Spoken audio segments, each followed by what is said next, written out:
Hello neighbors, and welcome back to the channel. I am Ariana from The Therapist Next Door. Today I have a special treat because my best friend Emily is joining us. So I'm gonna let her introduce herself. Hello neighbors, my name is Emely Sanchez. I'm a licensed marriage and family therapist and this lovely lady's best friend. I've been practicing over a decade, just similar to Ariana. My specialization is trauma. Specifically, I do a lot of EMDR and I work with a lot of sexual assault survivors, as well as people who are working on cultural identity issues. Yeah, so naturally, being therapists for this long, we have come across so many myths and so many things that people inaccurately think about therapists, right? Yeah. So we wanted to put together a little list of the most common ones just to kind of educate people out there and maybe, I don't know, correct some misinformation. Agreed. So the first one on our list is that we can read minds. Have you heard that one before? Number one. Okay, so what do you normally hear?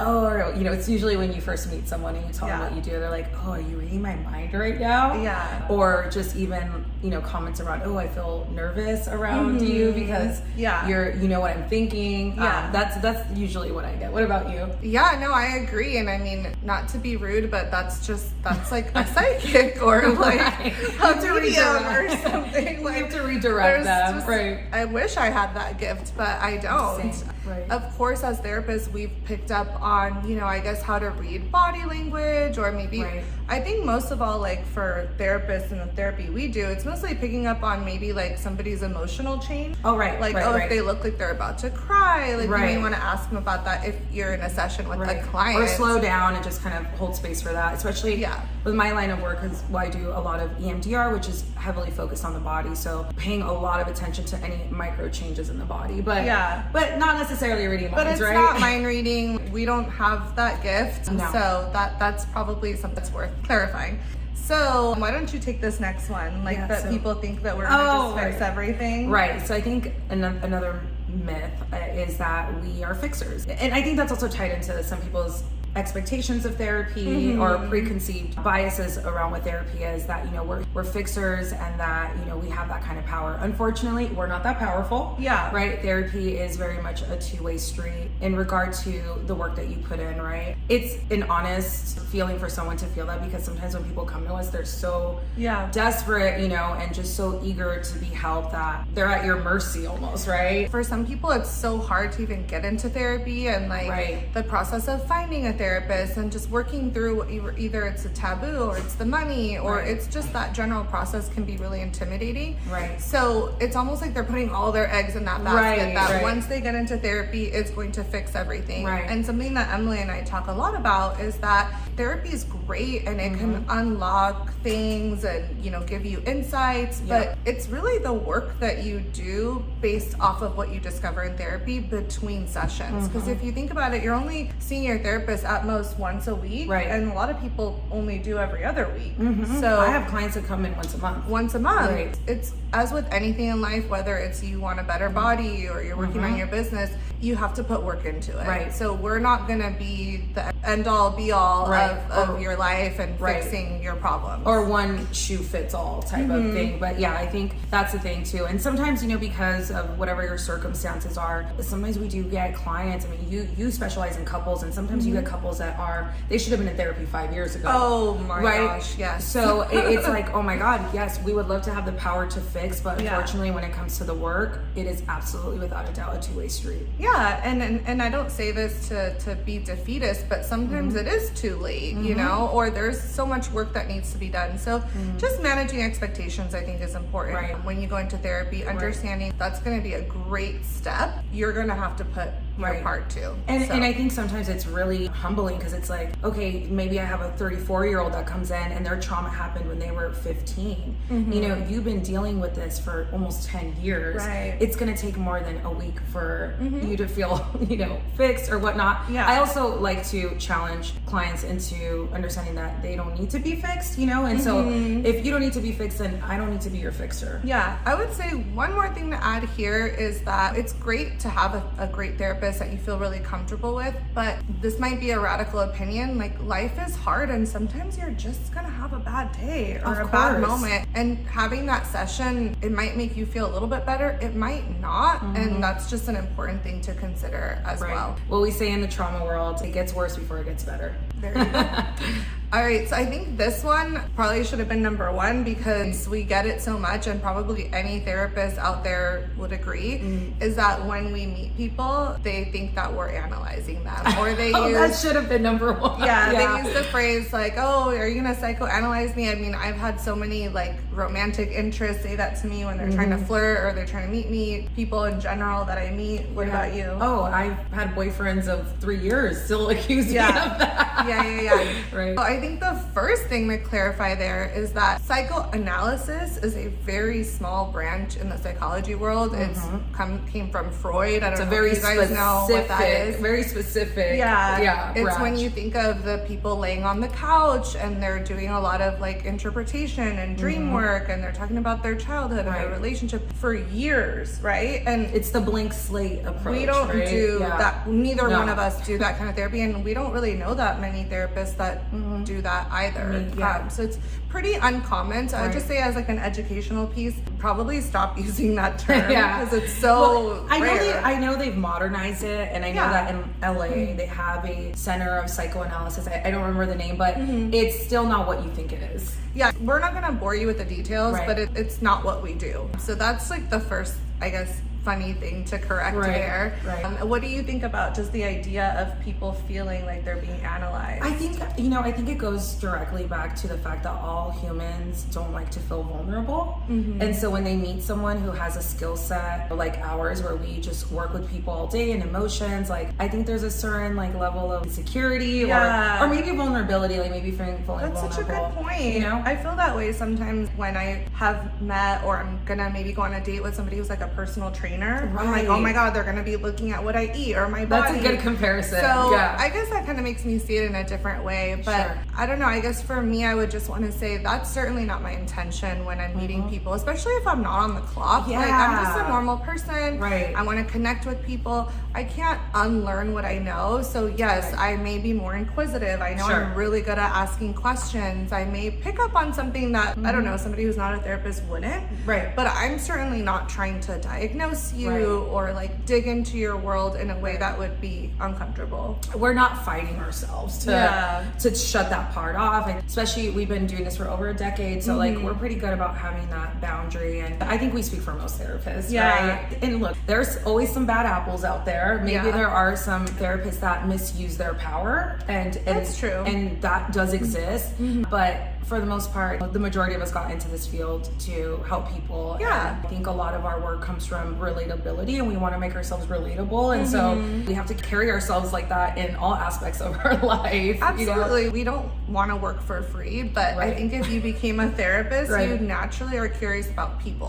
What makes people tick, personalities, relationships. We're not wearing like this like crown on our head that's like, oh, we're therapists. You know, like, we are down to earth. I always joke around and I'll tell people, like, don't flatter yourself. You're not paying me to analyze you. So I don't know. I would love to see less of that. Same. Okay. Next is, I'm gonna let you kind of take the lead on this one. A lot of people, when they know that you're a therapist or you introduce yourself, or even friends and family, sometimes start to make assumptions that you know everything and that you're perfect and that your life and your relationships are perfect. What are your thoughts? Well, I think this goes back to the vulnerability piece. I think that sometimes people will kind of just be like, oh, you're a therapist, like you have it all together. You know all the answers. You are the best communicator that ever lived. You could see this a lot also in romantic relationships. Where, you know, I don't know if you've ever been told like, don't analyze me or don't therapize me. And that's actually the number one that I would like to see less of. But, you know, this idea that we just are perfect and we know everything and our lives are completely together. I was thinking about how in our graduate program, a lot of people in our program were in recovery. You know, if that doesn't speak to how human and imperfect we are, I don't know what else does. But do we all practice what we preach? I don't know. You know, I just know what I do. And like, I think a lot of us really try to practice what we preach, and we try to apply things to ourselves and go to therapy and work it, but by no means do we carry ourselves in a way where like we know everything. I don't want to know everything. I mean, I hate the feeling of telling a client something and that I'm not doing myself. So yes, I'm conscious of that, but I'm not gonna lie to you, it happens. Sometimes I'm not doing the work I need to be doing because I'm human. We're human. We're not perfect. We may know a lot about, you know, self-care, about psychology, about mental health, about relationships, about family dynamics, family systems theories, but just because we know it doesn't mean that we don't have our own trauma, that we don't have our own triggers, that there's not work that we're doing on ourselves. So yeah, we're definitely not perfect. We're far from it. You know, we're all fighting our shadow, and we're all in this together. I think that's probably the hardest one to deal with. Yeah, I think what you were talking about is kind of when it gets weaponized. Oh, right. In a relationship. So as a therapist, being in a relationship with somebody, they may say something like that, like, oh, you're therapizing me, or don't use your therapy so me. frustrating.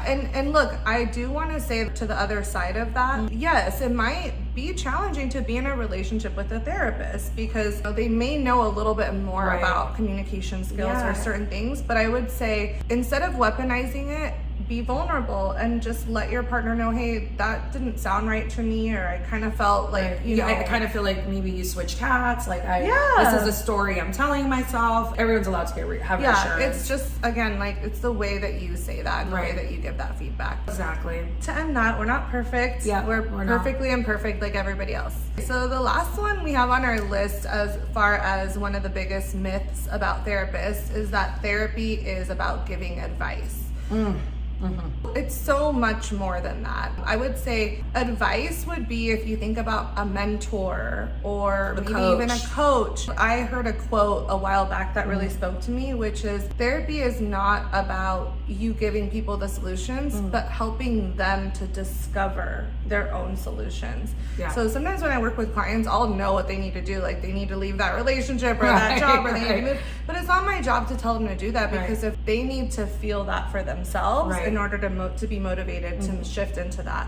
So what's your perspective? I mean, it goes, we're not that powerful to just be like, this is what you need to do, go do it. It never works that way. I don't know if you remember this, but I remember in graduate school, you know, they train you to not give advice and to think of it in that way. And so I shared with you earlier, like, I look at it as there are moments in therapy, there are opportunities to give feedback, but I think the word advice has a negative connotation. I think it's a really charged word, and I think it just almost sounds like you're like telling someone what to do. Yeah, like we would know best. We don't know best. We don't. The feedback, I think, is huge, because therapeutic relationship is a microcosm of how you, the client, are in the bigger world. So if I'm picking up that you're always late, let's say, I shouldn't use the word always, but you're often late, or maybe you often tend to get defensive, I might want to point that out to you. Actually, I should point that out to you as your therapist, because that feedback is going to help bring some awareness for you, right? And how you show up to the world and how other people perceive like what's you. going on, you know, like it seems like it's really hard to come here, and normalizing that, all of that, but that's not advice, right? Exactly, because advice would be like, don't do that, you know, or you should do this instead. Or you need to be here when I say. Whereas, you know, feedback would be, this is how I feel when you speak this way, or when you show up this way. This is how it impacts me. I'm wondering if that's how other people might feel too. So that's a pretty big distinction. Or I'm observing this, you know, and just bringing it up, and that's very, very big. I think advice keeps us in a very like confined little box. Okay, so let me say something a little controversial about this one. I like controversy. Yes, agreed. And when I first started, I was really careful to not give advice. But now that I've been doing this almost 15 years, I do give advice once in a while. Me too. Okay. Here's the thing. Confessions of a therapist. I know, that's video, guys. Confessions of a therapist. So there's a time and a place. 100%, and you have to have enough invested in the bank with the client. Yes. So for example, I have clients who I've had for 4 years, 4 or 5 years.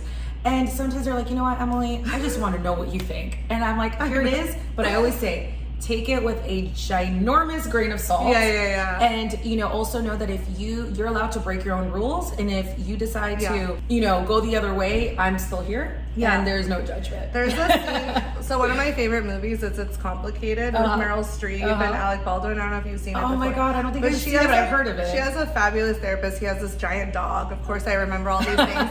And she's like, she goes in like in an emergency and she's like, I know, I love this work we do and it's years and it unravels. She's like, but I really need you to tell me what to do. I had that happen last week. Yeah. Well, so that's just like it's not the rule of thumb, but once in a while, as I love that you said that if you have enough money in the bank, you've built a relationship, you know this person, you know, it's okay to kind of just say, hey, look, these are what my thoughts are based on me knowing you and me caring about you. 100%. Yeah. And the last thing I'll say about that, like, I get it, you know, going back to something you said earlier, people sometimes can only afford to go to one session a month, or they're busy enough, and sometimes they come to you and they're just like, I need to walk away with something. Yeah. Again, if you have to navigate that very carefully, but those are sparkling moments where it's just like, okay, this is an exceptional moment. I'm going to give you some advice, but you know, I think that I wouldn't recommend doing that when you're like an intern. I think like once you're, you know, we're pretty seasoned. I think there's also like the art of how you're going to do it, which we won't get into today. Right. And I would always end that or add on if it feels right for you, because for me it's very important that clients are authentic in the decisions that they make. So it's the art of therapy, right? Yeah. The things sometimes we have to use our gut too. Exactly. So hopefully we've cleared up some myths, some rumors, some misunderstandings about therapists, and love to hear your guys' thoughts on anything, if there's anything you've experienced or anything you're wondering about. And I will link Emely's information so you can check her out. She does a lot of amazing things with trauma, so go ahead and check her socials out, and I will see you guys soon. Authentically yours, Ariana.